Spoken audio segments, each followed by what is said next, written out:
Hi hello నమస్తే. సాల్మాన్ అదే పల్నాడులో హత్యకు గురైనటువంటి సాల్మాన్ అతను చంపినటువంటి పేతురు ఇప్పుడు ఎక్కడున్నాడు?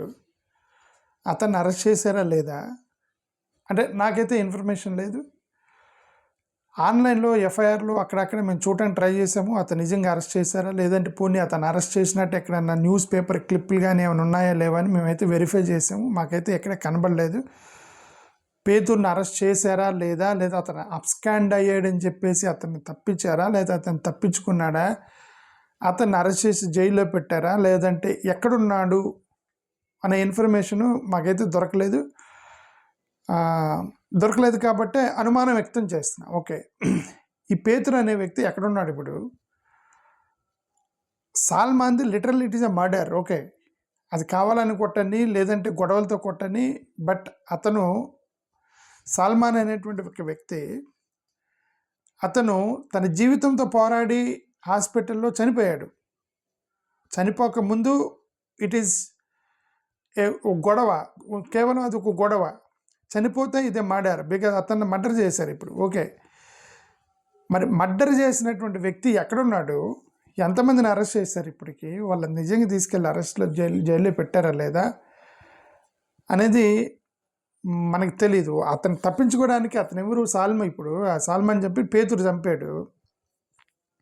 అతను పోలీసులకు తప్పించుకొని అబ్స్కాండ్ అవటానికి అతనేమైనా ఇంటర్నేషనల్ వీరప్పన లేకపోతే ఒసామా బిన్ లాడెన్? అతను ఎక్కడికి వెళ్ళి దాక్కుంటాడు, ఎంతవరకు దాక్కుంటాడు? సీరియస్గా పట్టుకోవాలంటే ఎంత పని పోలీసులకి? పేతురుని పట్టుకోవడానికి పోలీసులకి ఎంత పని? ఎక్కువ టైం పట్టదు కదా, ఈజీగా దొరికేస్తారు కదా. అతను పెద్ద పెద్ద ఇంటర్నేషనల్ క్రిమినల్స్ని పట్టుకున్న పోలీసుల్ని చిన్న చిన్న దొంగతనాలు, ఒక అసాల్టు, కిడ్నాపింగ్ వీటిని సీరియస్గా తీసుకుని మర్డర్ జరిగింది కదా. ఇప్పుడు సల్మాన్ వాజ్ మర్డర్డ్. మరి అతన్ని ఎందుకు తప్పించుకోండి? ఎక్కడున్నాడు అతను? అతను దొరికాడా లేదా పోలీసులకి అనేది దయచేసి సమాచారం. అంటే నాకు న్యూస్ పేపర్లో కనపడలేదు, అందుకని చెప్తున్నా. I can't find in any news paper. మీకేమైనా తెలిస్తే కింద ఈ వీడియో కింద కామెంట్ చేయండి. అతను ఎక్కడున్నాడు? నిజంగా అతను అరెస్ట్ చేశారా లేదా? అతను తప్పించుకొని తిరుగుతున్నాడా? పేతురు అనే వ్యక్తి ఎక్కడున్నాడు ఇప్పుడు? తెలుగుదేశం కార్యకర్త. ఓకే, 100% తెలుగుదేశం కార్యకర్త. ఇది ఇక్కడ చూడండి, ఇది ఇతను ఎవరో పోస్ట్ చేశాడు. వంశీరెడ్డి అనే వ్యక్తి పోస్ట్ చేశాడు. నేను ఇది చూస్తే నాకు అర్థమైంది. ఇప్పుడు తెలుగుదేశంలో ఉన్నటువంటి టాప్ లెవెల్లో ఉన్న నాయకులు, మినిస్టర్స్ లెవెల్లో, ఎంపీ లెవెల్లో, ఎమ్మెల్యే లెవెల్లో, ముఖ్యమంత్రి గారు చంద్రబాబు నాయుడు గారు, లోకేష్ గారు లెవెల్లో చిన్న చిన్న గ్రామాల్లో గొడవలకి కారకం కాకపోవచ్చు. బట్ ఇక్కడ గొడవ మాత్రం పొలిటికల్ పార్టీ గొడవే కదా. అది రాజకీయం అనేది ఒక పొలిటికల్ పార్టీలో, అది గ్రామ స్థాయిలో రాజకీయం జరిగినాయి, రాష్ట్ర స్థాయిలో రాజకీయం జరిగినాయి. It is conflict between 2 political parties. Okay, అది జరిగినప్పుడు మరి కింద స్థాయి వ్యక్తి చేసిన, పై స్థాయి వ్యక్తి చేసిన, అది political party has to take the blame. 100% political party has to take the blame. ఇప్పుడు ఇది వాళ్ళు ఎన్నికలు గెలవగానే ఇది వాళ్ళంతా చేసిన గొడవ అక్కడ. ఇది కదా అతను సల్మాన్ని చంపిన పేతురు ఎవరైతే ఉన్నారో ఆ నెక్స్ట్ డే వీళ్ళు చేసినటువంటి ఇదట, ర్యాలీ చేశారట. ఏది ఎన్నికలు అయిపోయిన వెంటనే వాళ్ళకి సంబంధించిన బ్యాచ్, పేదరికి సంబంధించిన బ్యాచ్ అని చెప్తున్నారు. ఓకే, ఇంకా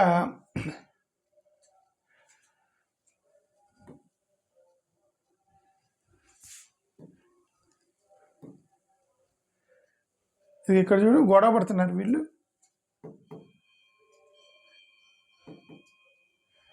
ఇది ఇక్కడ గొడవ పడుతున్నారు వీళ్ళు, కొడుకున్నారు. ఎప్పుడు ఎలక్షన్ అయిపోయిన నెక్స్ట్ డేనే మీరు ఊరు వదిలిపెట్టి పోవాలని చెప్పి గొడవ పడుతున్నారని అతను ఆ పోస్ట్ చేసిన అతని ప్రకారం. అంటే అర్థం అక్కడ సీరియస్గానే, ఆ ఊర్లో సీరియస్గానే గొడవ జరుగుతుంది, సీరియస్గానే పొలిటికల్ వార్ అయితే నడుస్తుంది గ్రామంలో. అంత కుర్రోలే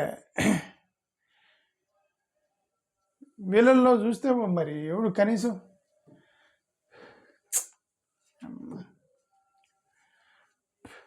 వీళ్ళు ఏమన్నా బంగ్లాల్లో ఉంటారా? బంగ్లాల్లో ఉండి బెంచ్ కారులో తిరిగే వల్ల పొలిటికల్ పార్టీ కోసం కొట్టుకోవడానికి అక్కడ ఒక నొలక మంచం ఉంది, గవర్నమెంట్ వేసిన కాలనీ ఉంది, పేదరికంలో బతుకుతున్న వాళ్ళు వీళ్ళు పొలిటికల్ పార్టీ కోసం చంపుకునే దాకా వెళ్ళారు. అదే నేను గతంలో వీడియో చెప్పింది, మీకు ఎందుకు రా బాయ్ పైన బాగానే ఉంటారు,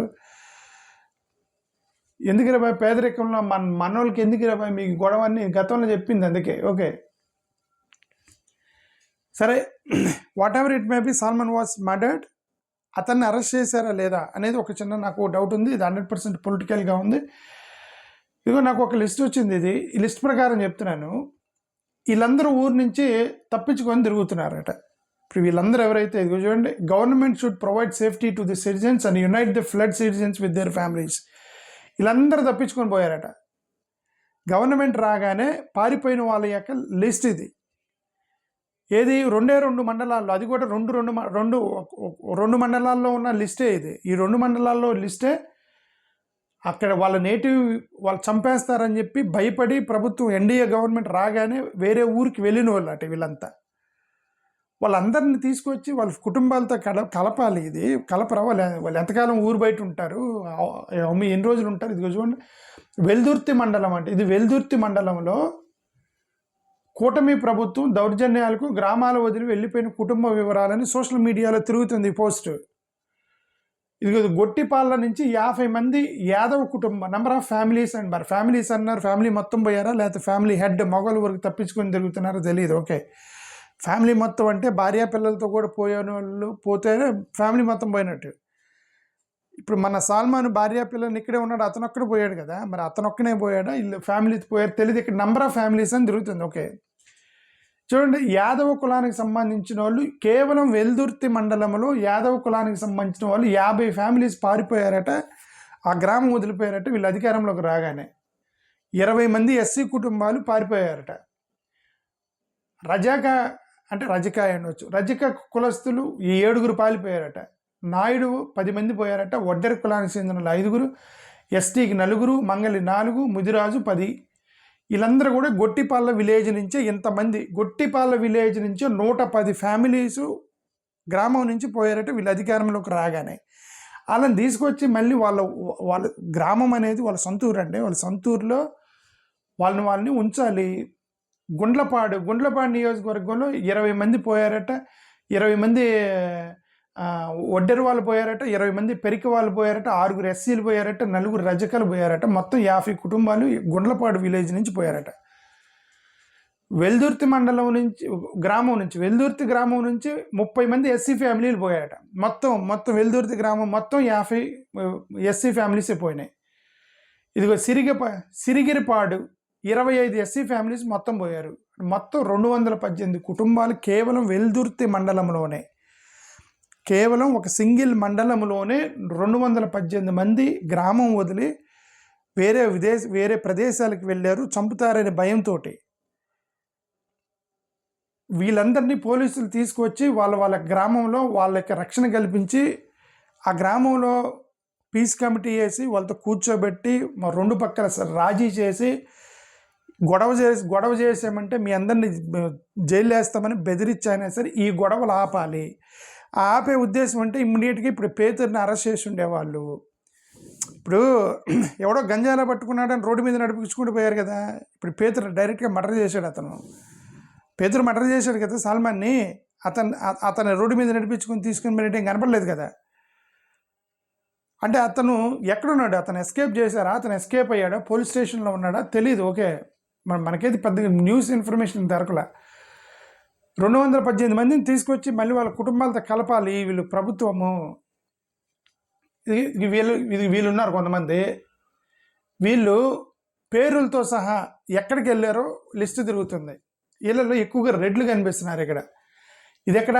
దాచేపల్లి మండలం రామాపురం విలేజ్ అట. కేవలం ఒక విలేజ్లో పోయిన వాళ్ళు 14 మంది. కేవలం ఒక విలేజ్ నుంచి వాళ్ళు భయపడి వేరే ప్లేస్కి వెళ్ళినటువంటి వాళ్ళు.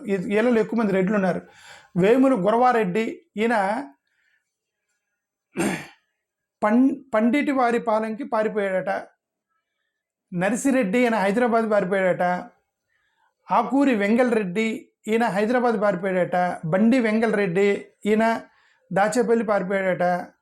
బండి రవీందర్ రెడ్డి, ఈయన హైదరాబాద్ పారిపోయి అంటే ఎక్కడి నుంచి, రామాపురం విలేజ్ నుంచి. వీళ్ళంతా కూడా దాచేపల్లి మండలంలో రామాపురంలో ఒక విలేజ్ నుంచి పారిపోయారు వీళ్ళంతా. బండి విజయసింహారెడ్డి హైదరాబాద్ పారిపోయాడట, వేముల కృష్ణారెడ్డి హైదరాబాద్ పారిపోయాడట. ఇక్కడ నుంచి ఆకూరి వెంగళరెడ్డి హైదరాబాదు, బండి వెంగళరెడ్డి దాచేపల్లి, బండి రవీంద్రారెడ్డి హైదరాబాదు, బండి విజయసింహారెడ్డి హైదరాబాదు, వేముల కృష్ణారెడ్డి హైదరాబాదు. ఈయన కూడా బండి విజయ్ భాస్కర్ రెడ్డి, ఈయన హైదరాబాదు. పిడుగు వీరారెడ్డి, ఈయన మెల్లచెరువు పారిపోయాడు. ఈ రెడ్లందరూ పారిపోయారట రకరకాల ప్లేసులకి ఆ రామాపురం విలేజ్ నుంచి వీళ్ళు అధికారంలోకి రాగానే. ఎస్సీలు వీళ్ళందరూ మాలోళ్ళు పారిపోయారట.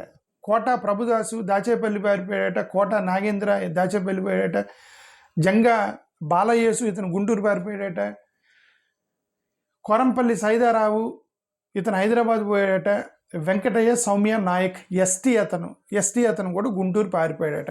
అంటే వీళ్ళ అధికారంలోకి రాగానే వీళ్ళందరూ ఆ గ్రామంలో మమ్మల్ని చంపుతారని భయంతో వేరు వేరు ప్లేసులకి పారిపోయారు అని సోషల్ మీడియాలో తిరుగుతున్న పోస్ట్ ఇది. దీంట్లో మీరు వెరిఫై చేసుకొని ఇది నిజంగా లేదని పోలీసులు కొద్దిగా వెరిఫై చేసి నిజంగా ఎంతమంది పోతే వాళ్ళని తీసుకొచ్చి వాళ్ళ కుటుంబాలని వాళ్ళ భార్య పిల్లలతో కలపాలి వీళ్ళని. అంటే వాళ్ళు ఎంతగా ఇప్పుడు 5 సంవత్సరాలు అధికారంలో టీడీపీ అధికారంలో ఉన్న 5 సంవత్సరాలు వీళ్ళు ఊరు బయట ఉండాలా? అలా బయట పడి తప్పించుకొని తిరగాల వీళ్ళు. ఒకవేళ మీరు మళ్ళీ గెలిస్తే మళ్ళీ ఇంకొక 5 సంవత్సరాలు 10 సంవత్సరాలు మళ్ళీ గెలిస్తే 15 సంవత్సరాలు వాళ్ళ జీవితాంతం ఊరు బయట ఉండాలా? ఇది కరెక్ట్ కాదు కదా. ఓకే, సో ఇది మనం ఇంకెంతసేపు మాట్లాడినా తిప్పి చెప్పినా ఇది మ్యాటర్. ఇది we are requesting the government that ఇప్పుడు 2 ఊర్లోనే రెండే 2 ఊర్లు, ఇదేమో గొట్టిపాల, ఎండ్లపాడు, వెల్లూర్తి, సిరిగిరిపాడు, ఇది 4 గ్రామాలు. ఇదేమో ఒకటి రామాపురం 5 గ్రామాలు. 5 గ్రామాల్లోనే ఇంతమంది 200-300 మంది పారిపోతే ఆంధ్రప్రదేశ్లో ఎన్ని గ్రామాలు ఉన్నాయి? ఇప్పుడు ఈ గ్రామాల్లో ఎవరెవరు పారిపోయారు? పెట్టుబడి వైసీపీ ఓడిపోయి టీడీపీ గెలవగానే వాళ్ళ భయంతో వాళ్ళందరూ ఎంత దూరం పోయారు? ఎన్ని వేల కుటుంబాలు వాళ్ళ యొక్క సొంత ఊరును వదిలిపెట్టి బయటికి వెళ్ళిపోయారు? వాళ్ళందరినీ గర్వాప్సి చేయాల్సింది. ఇది మనం చేయాల్సి గర్వాప్సి ఉద్యమాలు ఎక్కడ చేయాలి? ఎందుకంటే వీళ్ళు నిజంగా వాళ్ళు విలువదిరిపోయారు వాళ్ళంతా. సో ఈ గర్వాప్సి చేయండి దయచేసి. ఈ గర్వాప్సి చేసి తీసుకొచ్చి వాళ్ళ ఇళ్లలోకి వాళ్ళ భార్య పిల్లలతో కలపాలని గవర్నమెంట్ కోరుకున్నాం. థ్యాంక్ యూ, నమస్కారం.